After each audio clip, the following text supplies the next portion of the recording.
नाजिया इलाही नबी की शान में गुस्ताखी करने वाली अपने ही धर्म इस्लाम के खिलाफ बोलकर भारतीय जनता पार्टी की नजरों में अपने नंबर बनवा रही थी। मगर अब भाजपा ने ऐसा तमाचा जड़ा कि ये ना घर की रही ना घाट की।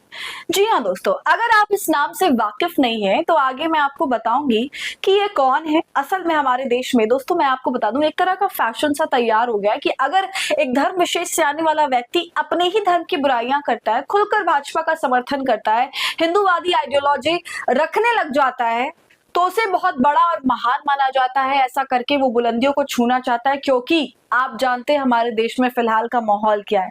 मगर ऐसे लोगों को चपत लगने में भी ज्यादा देर नहीं लगती है। जिन्हें ये मैडम मालिक समझकर भौंक रही थी, आज उन्हें उन्हीं मालिकों ने इनको डिसोन कर दिया।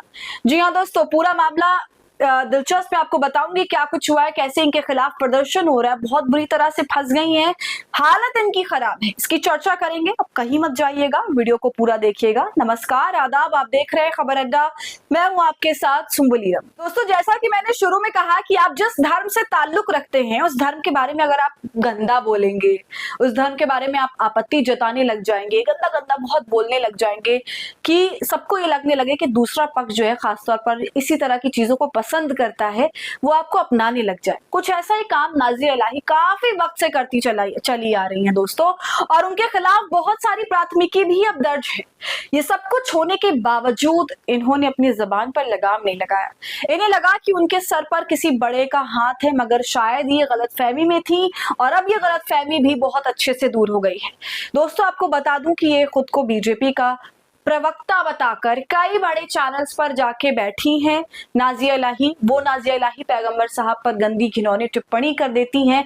मगर अब देखिए दोस्तों, जब इस तरह की टिप्पणी के खिलाफ मुस्लिम समाज इकट्ठा हुआ, कार्रवाई की मांग कर रहा है, ना सिर्फ नाजिया इलाही के खिलाफ बल्कि भारतीय जनता पार्टी से भी, क्योंकि वो उसका मेंबर होने का दावा करती है, बतौर प्रवक्ता टीवी चैनलों में जाती हैं, तो जाहिर सी बात है निशाने पर तो दोनों को लिया जाएगा। मगर देखिए बीजेपी हर बार क्या करती है, जब तक उसका काम निकल रहा होता है, दाल गल रही होती है, वो शांत रहती है, मजे लेती है, फायदा उठाती है। लेकिन जैसी बात आगे बढ़ती है, अकाउंटेबिलिटी की बात आती है, जिम्मेदारी लेने की बात आती है, तब बीजेपी पीछे हट जाती है, पल्ला झाड़ती है। और इस बार भी उसने यही किया।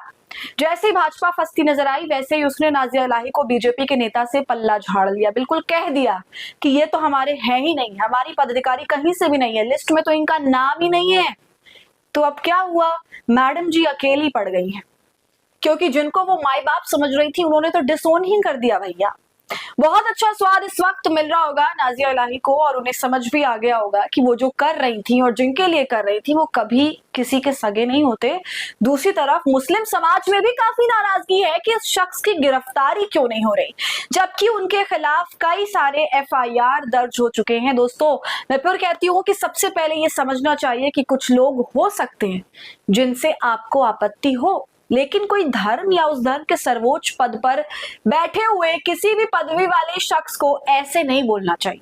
चाहे वो ईश्वर भगवान हो, अल्लाह हो या पैगंबर साहब हो, जितने भी हैं सबने सही सिखाया है, जिंदगी जीने के सही तरीके को बताया है। गलत है तो इंसान।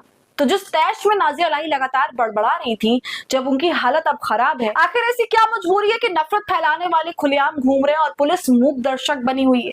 क्या पुलिस का काम सिर्फ ट्वीट पर कार्रवाई की जा रही है लिखना रह गया है, या जमीन पर भी कुछ दिखेगा? अगर कानून सबके लिए बराबर है तो इस मामले में वीआईपी ट्रीटमेंट क्यों? जनता जवाब चाहती है कि वो लापरवाही है या जानबूझकर दी गई ढील। दोस्तों आपको याद दिला दूं कि ऐसा ही कुछ हाल नुपुर शर्मा का भी हुआ था। उन्होंने भी बहुत कुछ बोला था, बीजेपी को उन्हें निकालना पड़ा, इसलिए क्योंकि इस महिला की आलोचना न सिर्फ भारत में होने लग गई थी बल्कि खाड़ी देशों से भी प्रेशर आने लग गया था। और अब देखिए नाजिया इलाही के साथ क्या हो रहा है। दोस्तों आप आगे वीडियो देखिए, साफ आपको समझ में आ जाएगा। नाजिया इलाही खान एक हमारी महिला बहन है जो खुद को भारतीय जनता पार्टी और सिख मोर्चा की पदाधिकारी बताती हैं। वो कई जगहों पर आपत्तिजनक बयान देती हैं और उनके वक्तव्यों से लोग काफी दुखी भी हैं। तो कई लोगों ने मुझे शिकायत की, तो उसके विषय में मैं सिर्फ इतना कहना चाहूंगा कि भारतीय जनता पार्टी और सिख मोर्चे का मैं राष्ट्रीय अध्यक्ष हूँ। मेरे राष्ट्रीय कार्यकारिणी में, मेरे राष्ट्रीय पदाधिकारी की सूची में भी कोई नाजिया खान इलाही नहीं है। और मैंने सभी प्रदेश अध्यक्षों से सूचना ली है, जानकारी ली है।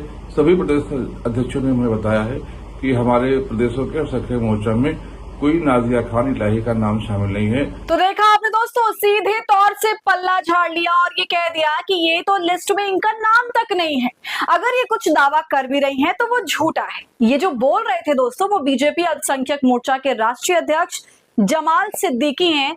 इन्होंने कहा कि उनके मोर्चा में नाजिया इलाही खान नाम की कोई महिला पदाधिकारी नहीं है। अगर कोई महिला बीजेपी का नाम लेकर ऐसा करती है तो वो झूठ बोल रही है। तो भाई अब हमारा सवाल भी है यहाँ पर, इतने दिनों से जब नाजिया इलाही टीवी पर आकर बोल रही थी, गोदी मीडिया उन्हें जम के अपने चैनल पे बुला रहा था, तब ये आपत्ति क्यों किसी ने नहीं जताई कि भाई ये किस हैसियत से यहाँ पर बैठकर बोल रही हैं? चलिए, आप बैठ रही हैं, आपके चैनल वाले आपको जो है वो बुला रहे, वो उनका मसला है, लेकिन आप नाम तो भाजपा का लेके बैठ रही हैं, इसकी इजाजत कैसे है? ये सब पहले तो किसी ने नहीं बोला और अब देखिए मामला फंस गया तो सामने से ही कह दिया कि ये हमारी पार्टी की नहीं है, झूठ बोल रही है। तो कैसे दोस्तों ये सारा खेल होता है, अंजाम दिया जाता है, आपने साफ तौर से देख लिया, एक बार फिर से देख लिया।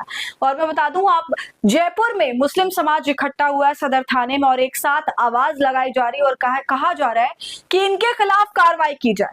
तो अब देखने वाली बात है कि ये कार्रवाई कब होती है। फिलहाल नाजिया इलाही की तरफ से कोई बयान नहीं आया है, कहीं छुपके बैठी है शायद। इसके अलावा दोस्तों ये भी देखने वाली बात है कि जिन भी धर्म की भावनाएं आहत होती हैं उनके हित में तो भाई फौरन संज्ञान ले लिया जाता है, लेकिन इस मामले में कितना लटकाया जा रहा है इसको आप देख सकते हैं। फिलहाल कोई अपडेट होगी आगे तो मैं आपको जरूर बताऊंगी। आप बताइए इस मामले पे आपकी क्या राय है, कमेंट कर हमें जरूर बताएं। वीडियो को लाइक और शेयर करें, खबर अड्डा को यूट्यूब पर सब्सक्राइब कर लें।